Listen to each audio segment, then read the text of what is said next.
Texas Congressman Keith Self. Congressman, good to see you. Thank you so much for being here. And I know lawmakers in the House and Senate are on recess this week until next Monday. What is the plan when you're back in session? Well, it's up to the Democrats. Look, they can't get out of their own way because this is not going to impact ICE, because ICE is going to continue to do their job because they've got several years worth of funding from the One Big Beautiful Bill.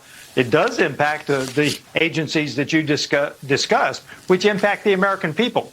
So the Democrat shutdown might hurt the American people. It's certainly not going to stop ICE operations. But I mean, isn't it ironic that President Trump back in 2019 was forced to delay a previous State of the Union address in 2019 because of a prior government shutdown? Is this all by design? And then you're funded until the end of September, right before the midterm elections. I mean, this is a joke. Well, the Democrats see a political issue here. That's the only reason we have this shutdown. They see a political issue. They're trying to get the emphasis off of that good market that y'all just talked about on this program. It's political with the Democrats. That's all. It's performative politics. So I want to get your take on the SAVE Act, because the House, of course, passed the Save America Act last week. Vote was 218 to 213. But now we have questions about the Senate. Democrats have already vowed to block it with the filibuster. But there's this conversation about the so-called talking filibuster that Tennessee Senator Bill Hagerty told me the Senate is examining right now, Senate Republicans, because Republicans have now the 51 votes after Maine Senator Susan Collins reversed her position, but you need 60 votes. And even Democrat John Fetterman told me he wants voter ID. He's going to join me this morning, by the way, at 8 a.m. Eastern, so we'll talk about it. But here's Tennessee Senator Bill Hagerty and Florida Congresswoman Anna Paulina Luna on this issue. Watch. And we're looking at the talking filibuster. It's something that has not been used in a long, long time. It's a complicated process, but I think we're going to look at every way we possibly can to get this to the floor, to defeat the Democrats' obstructionism, and do something that makes common sense for Americans. We've gone through it as a conference, and now that we have Susan on board, I think we're going to be laser focused on this and any other method that we can utilize to get this onto the floor, because this is obviously something the American people want. I think what we'll have, if we actually implement it, is a higher turnout at elections, because people will have more confidence that the election of their vote is going to be sacred, it's going to be safe, and we're going to have voter integrity.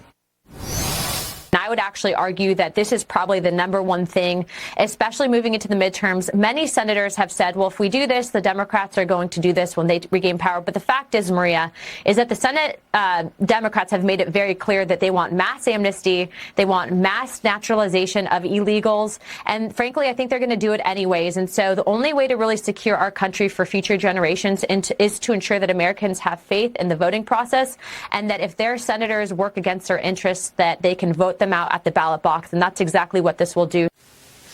So what are your expectations here? The president has been urging Senate Majority Leader John Thune to scrap the filibuster altogether. But now we're hearing about this talking filibuster. How do you think this plays out, Congressman?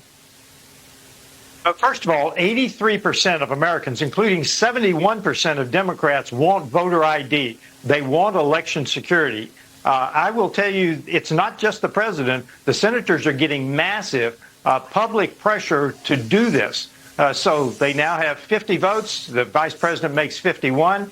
Yeah. They are going to talk about it, and they're going to try to delay it. But we need to keep up the pressure on the Senate to actually do this. If you want to tell the American people that illegals can vote in elections, then stand on the Senate floor and tell the American people why you believe that, why you believe people who are not U.S. citizens should vote in our elections. All right, so that's the point of the talking filibuster, to get on the floor, talk it out, and make your positions clear. Absolutely. I know that President Trump said that he's going to do an executive order ahead of the midterm elections, but Liz Peek, jump in here, because is that going to be enough to actually turn the tide? Well, I think the question is it constitutional? I mean, the states are supposed to be in charge of their elections, which is why we do need Congress to step up and pass this legislation. Am I wrong? I mean, can this be done by executive order? Because I would assume that President Trump would have done it long ago if that were possible.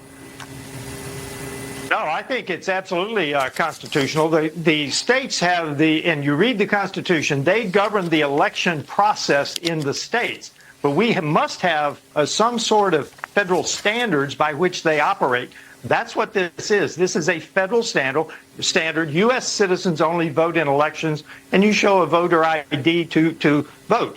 This, as the senator said, was common sense, and I believe it's constitutional because we're not telling them how to run their elections. We're telling them the minimum federal standard. It's unbelievable. All right, let me switch gears to foreign policy because U.S. and Iran officials are set to hold another round of nuclear talks in Geneva today. Military tensions rising between the two nations. Iranian naval forces, including the Islamic Revolutionary Guard Corps, conducted military drills in the state of Hormuz on Monday.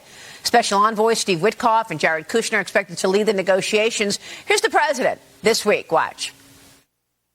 I'll be involved in those talks indirectly, and they'll be very important. We'll see what can happen. But typically, Iran's a very tough negotiator. They're good negotiators or bad negotiators. I would say they're bad negotiators because we could have had a deal instead of sending the B-2s in to knock out their nuclear potential, and we had to send the B-2s. I hope they're going to be more reasonable. I think they want to make a deal. I don't think they want the consequences of not making a deal. Congressman, the former Crown Prince of Iran, Reza Pahlavi, told me that you're talking about upwards of 40,000 people who've been killed, protesters for pushing back on the Khomeini regime just in the last month. Your reaction? What should be done here? Well, I hope we get a deal. I know President Trump does not want to start a regional war with Iran, but he's right. The Crown Prince is right. Tens of thousands of people have been killed. They do not want to live under this theocracy, this tyrannical regime any longer. And they have been willing to put their lives on the line. We need to make sure that whatever happens, the regime changes because this regime will continue to be tyrannical if we allow them to stay in place. I hope they reach a deal. I am somewhat skeptical, but I wish them well as they go to the negotiations today. All right. Congressman, thank you. We'll be watching your work there. Keith Self joining us. We'll be right back.